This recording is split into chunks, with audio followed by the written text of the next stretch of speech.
आज की इस वीडियो में आपको और अपने कुकिंग चैनल का इंट्रोडक्शन करवाऊंगी।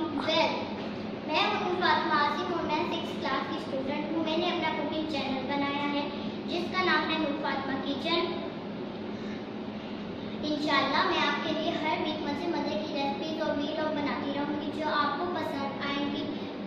आई एम श्योर कि आप मुझे सपोर्ट करेंगे और मेरे चैनल को सब्सक्राइब भी करेंगे। तो मिलते हैं बहुत जल्द लॉकडाउन केक की रेसिपी के साथ। जी व्यूअर्स, तो मेरी आज की वीडियो आपको कैसी लगी कमेंट्स में ज़रूर बताएं और मेरे चैनल को लाइक करना मत भूलें और जल्दी से मेरे चैनल को सब्सक्राइब भी कर दें ताकि मेरी आने वाली वीडियो की अपडेट आप तक पहुंच सके।